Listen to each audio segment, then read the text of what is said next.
Olá, tudo bem? Bom domingo para você. Hoje é dia 28 de junho de 2020, solenidade de São Pedro e São Paulo.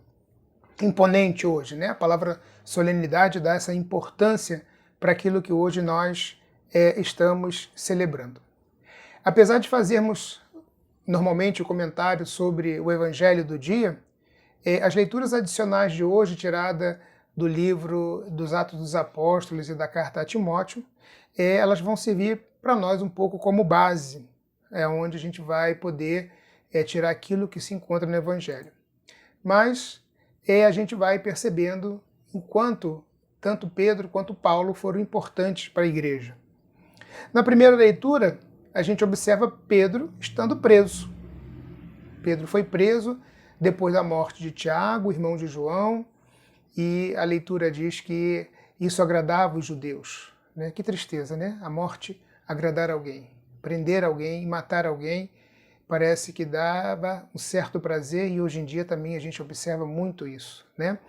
Mas Deus liberta Pedro, Deus liberta aquele homem que ele havia escolhido para ser aquele que conduziria o seu povo. Né? E isso se concretiza na forma de um anjo. Né? Isso é muito bacana, e depois você pode retomar a leitura e fazer a leitura orante. Lá na segunda leitura, São Paulo Paulo diz a Timóteo que ele já completou a sua missão, cumpriu o que tinha que cumprir e que agora já estava pronto para partir. E que aqueles que vinham logo após ele devem ser aqueles que vão continuar essa missão. No Evangelho nós temos uma cena muito marcante. É a chamada Confissão de Pedro. Se estivéssemos meditando o Evangelho de São Marcos, lá se diria o segredo de Marcos, né? Quer dizer, responder quem é Jesus. Jesus estava então, digamos assim, numa intimidade com a sua pequena comunidade dos apóstolos. Os leva a um lugar à parte para que possam conversar, e diante do que os apóstolos tinham ouvido, tinham vivido, estavam vendo, estavam experimentando, ele lhes pergunta: quem dizem os homens ser o Filho do Homem? E essa pergunta é para perceber o que eles ouviam em relação a Jesus. Mas Jesus não está preocupado com essa pergunta. Essa pergunta é meramente para quebrar o gelo. Isso pouco importava para Jesus o que os outros pensavam dele. Na verdade, ele quer saber se os discípulos entenderam quem ele era. Por isso ele pergunta: e para vós, quem eu sou? E vós, quem dizeis que eu sou?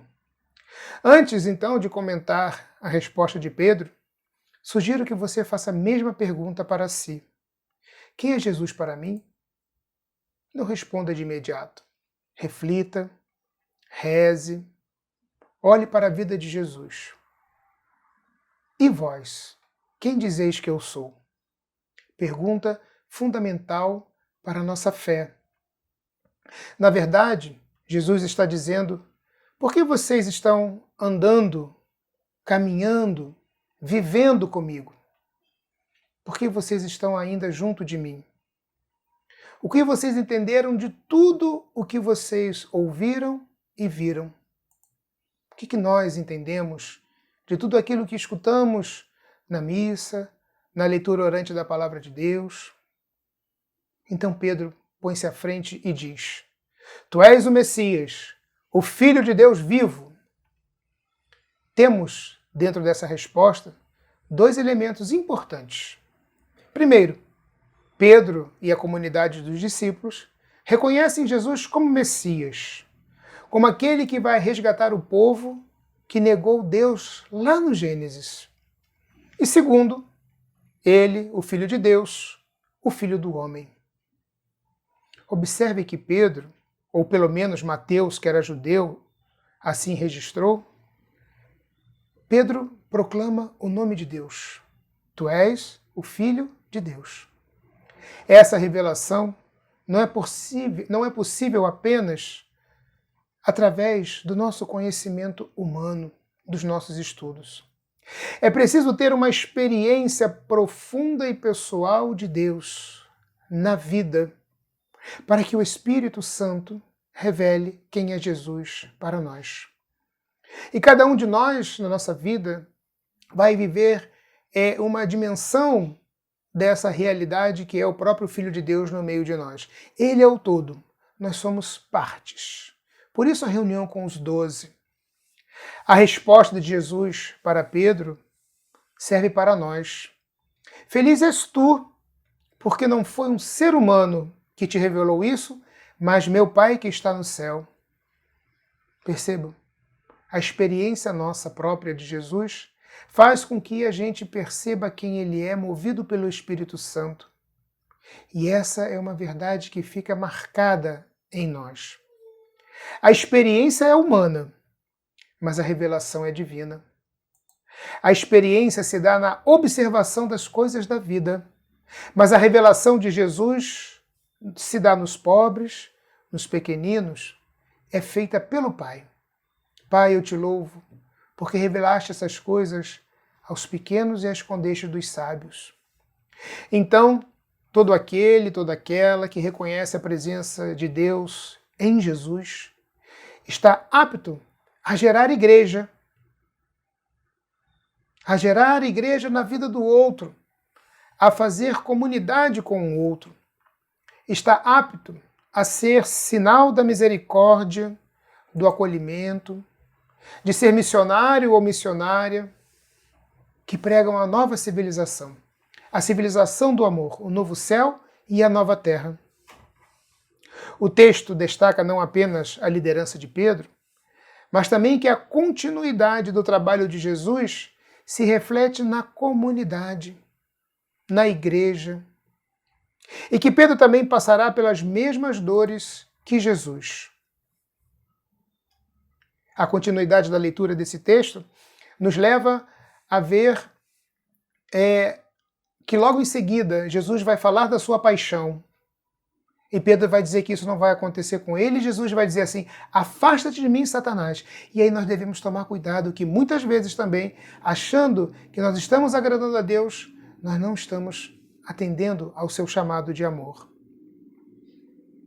Pedro dirá que Jesus não sofrerá. E Jesus, então, inicia uma outra conversa. Façamos hoje, eu convido você, meu irmão e minha irmã, a fazer esse exercício de contemplação. Pense hoje, e vós, quem dizeis que eu sou? Amém? Eu queria, antes de nós encerrarmos, lembrar a você, fique em casa. Ainda não estamos livres da contaminação do coronavírus. Nós não temos leitos suficientes nos hospitais para acolher todos os casos graves. Tomem cuidado, preservem-se. Lembremos sempre que confiar em Deus não é tentá-lo. Disse Jesus, não tentarás o Senhor teu Deus. E aqui de onde eu falo, na cidade do Rio de Janeiro, nós temos uma curva bem ascendente. Uma curva que está aumentando. Cada vez que o governo, que a prefeitura vai liberando mais gente na rua, mais pessoas vão ficando contaminadas. E mais pessoas vão ficando doentes. E mais pessoas podem morrer. Só saia de casa se você precisar fazer algo muito importante. Ir a um mercado, ir a uma farmácia. Fora isso, não saia. Fique em casa. Acompanhe-nos pelas nossas redes sociais, pelas missas na televisão e use máscara se for à rua. Lave bem as mãos. Fique feliz. Deus te abençoe e tenha um bom domingo.